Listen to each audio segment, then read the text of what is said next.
তারা দিল্লিকে কিবলা বানিয়ে ঢাকাকে শাসন করেছে। যারা ভারতের আপনারা পলিসি মেকার যারা আপনারা রয়েছে, মালদ্বীপকে আপনারা নিয়ন্ত্রণ করতে পারেননি, শ্রীলঙ্কাতে আপনাদের আধিপত্য হারিয়েছেন, নেপালের কাছে আপনারা বর্ষতা স্বীকার করতে বাধ্য হয়েছেন, ভুটানকে আপনারা বিপদে পাশে পান না, পাকিস্তানের সাথে আপনাদের ঐতিহাসিক সম্পর্ক, মায়ানমারের সাথে আপনাদের রাজনৈতিকভাবে কুন্দল, আপনাদের আশেপাশে কোনো দেশ নেই যারা আপনাদের সাথে কোন ধরনের সৌহার্দ্যপূর্ণ সম্পর্ক রয়েছে। সবাইকে একমত হতে বাধ্য করা, এটি হচ্ছে শেখ হাসিনা কালচার। বাংলাদেশের অখণ্ডতা, সার্বভৌমত্ব, বিদেশি আগ্রাসন এসবের প্রশ্নে আমরা হচ্ছে ইস্পাত সম আমাদের ঐক্য বজায় থাকবে। আমরা ইতিমধ্যেই বাংলাদেশের সার্বভৌমত্ব এবং অখণ্ডতাকে কম্প্রোমাইজ করে আওয়ামী লীগ সরকার বছরের পর বছর আমাদেরকে শাসন এবং শোষণ করেছে। তারা দিল্লিকে কিবলা বানিয়ে ঢাকাকে শাসন করেছে। ভারতের সাথে আমাদের যে সম্পর্কটি, এই সম্পর্কটির অবনতি সেটি কোনো ধর্মীয় কারণে নয়। ভারতের সাথে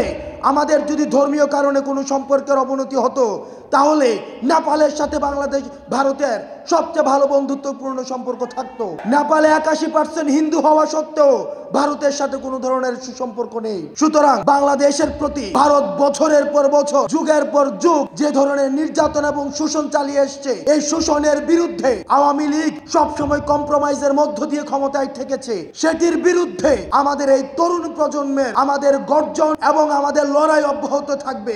আর কখনোই কোনোদিনও আমাদের জীবন থাকতে সাদিজের রক্ত যতদিন আমাদের মনে আছে, ওয়াসিমের রক্ত আমাদের যতদিন মনে আছে, মুগ্ধ এবং সাইদের রক্ত আমাদের যতদিন মনে আছে, ততদিন পর্যন্ত ভারত এই বাংলাদেশে আর কোনোভাবেই আধিপত্য বিস্তার করতে পারবে না।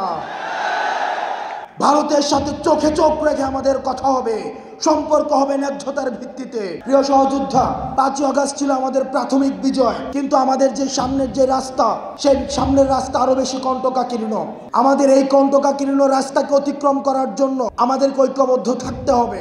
আমাদেরকে দেশি বিদেশি ষড়যন্ত্র অব্যাহত রয়েছে, আমাদের নিজেদের মধ্যে ক্ষমতা কাঠামো নিয়ে দ্বন্দ্ব রয়েছে, ভবিষ্যতে কে ক্ষমতায় যাবে সেগুলো নিয়ে আমাদের নিজেদের মধ্যে অনেক প্রিন্সিপালসগত মত পার্থক্য রয়েছে। আমরা সবাইকে অনুরোধ জানাবো, আমাদের মত পার্থক্য আমাদের এটি যেন পরমত সহিষ্ণুতার মধ্যেই থাকে। এই পরমত সহিষ্ণুতা কখনোই যেন আওয়ামী লীগের মতো আগ্রাসী মনোভাবে পরিণত না হয়। আমাদের পরমত সহিষ্ণুতা থাকবে, মত পার্থক্য থাকবে, দ্বিমত প্রকাশ থাকবে, তবে সেটা হবে রাজনৈতিক, সেটা হচ্ছে সৌন্দর্যের কালচারের মধ্য দিয়ে।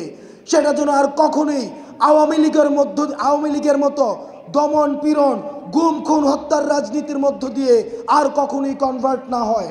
এবং সেটির যেই দায়ভার, এই দায়ভার এই মঞ্চে যারা রয়েছে তাদের এবং আমাদের সামনে যারা রয়েছে আপনাদের। আমাদের এই ঐক্যর ডাক, আমাদের যে আহ্বান, আমাদের যে লড়াই, আমাদের যে সংগ্রাম, এই সংগ্রাম অব্যাহত থাকবে। আপনারা ভালো থাকবেন, সুস্থ থাকবেন। আমাদের যে 24 পরবর্তী আমাদের যে স্বপ্নের বাংলাদেশ আমরা দেখছি, এই বিনির্মাণে আমরা সবাই একসাথে এই বাংলাদেশ গড়ব।